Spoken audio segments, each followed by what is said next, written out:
Hi everyone, welcome to Unit 2 in our Modern Latin American History class, History 1182. During this unit we're going to be talking about the independence era in Latin America. So this was the age in which Latin American nations, although not quite in the form they're in today, took shape. They declared their independence from Spain and Portugal under a number of different types of conditions and for a number of different reasons. That is something to keep in mind as you complete the reading in Chasteen as well as in the Wood Reader. And then I have another article posted by James Wood talking about the burden of citizenship, specifically in one case in South America. So citizenship was a new notion post-1810 on the heels of independence from Spain and Portugal. So again, the terms under which independence was achieved was very important in determining what citizenship would look like in various Latin American nations and what it meant to the people who lived within those nations. Something that John Charles Chasteen points out in our text, but also in another book that he's written called Americanos, is the notion that Latin American nations had to build nations. They had to build the idea that the people who lived within the certain geographical confines that were being defined after independence from Spain had something in common with one another, that they should have a common sense common goals and a sense of unity in terms of what they wanted to achieve together as a whole.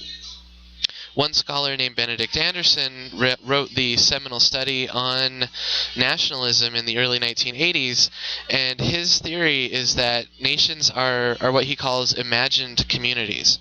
So because so many of us, taking the example of the United States, we don't know personally most of the other citizens of this country, to state it lightly. For that reason, print culture, television today, the media, the internet, and myths, common national myths or ideas about our own history and what it means to belong in the United States, help us to build a shared sense of nationalism and unity, help us to feel a belonging in this place.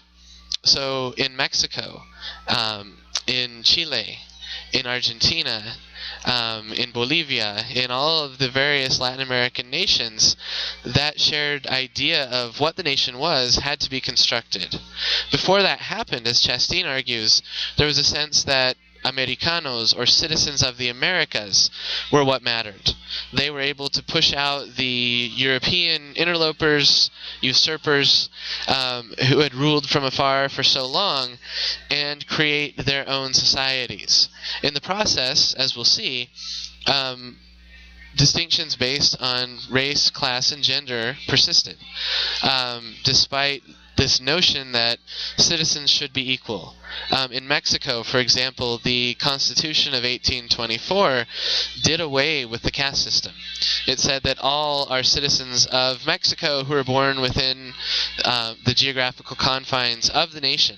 That even extended to nomadic native people such as the Apaches and Comanches that lived in the region around New Mexico at the time, who had no interest in being Mexican citizens. So the implication of citizenship was something that, at least on its face, was meant to create more equality and unity. However, in reality, on the ground, in locales, regions, communities, the caste system continued in a lot of ways. People had that idea that superiority based on your purity of blood, or based on your occupation, based on your cultural markers, the way you spoke Spanish, all those things seem to matter to them. And so it would take a long time for these ideals of liberalism, nationalism, to catch up at all with practices on the ground, and we could even argue that today that hasn't completely happened, or at least it's happened in a very piecemeal fashion across the board in Latin America. So that's the introduction to the big ideas that we're going to be studying.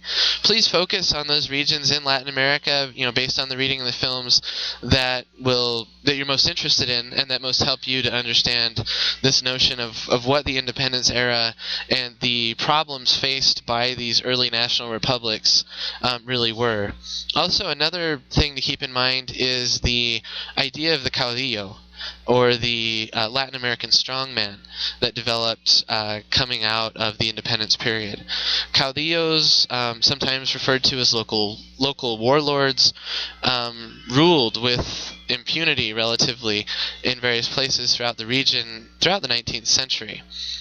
That was in part because of a lot of political factionalism, but also the destruction that had taken place during the Wars of Independence, the heavy debts owed to European nations as well as to the United States in order to gain that independence in the first place. And so a lot of Latin American nations found that they were trying to form themselves and create this sense of national unity, but they were already at a disadvantage. They already had a lot of problems to face that would be difficult enough for a fully formed and fully unified nation to take care of. It was virtually impossible, or at least extremely difficult, for various Latin American nations in the 19th century to address those kinds of issues. Chile got the reputation for being the most democratically stable from independence up through the mid-20th century, so something to think about as we move along is why that was the case. So again, just a few things to keep in mind as we study this unit. Before I close this introduction video, I wanted to just point out something about the reading worksheets. This is the first semester that I've given this assignment, and the idea here is for you to have a directed way in which to take notes on the reading. Please feel free to skim liberally so that you can pick out the key terms and the key ideas that you'll need to be worried about or need to understand in order to understand Latin America, and use those to help you complete the reading worksheets.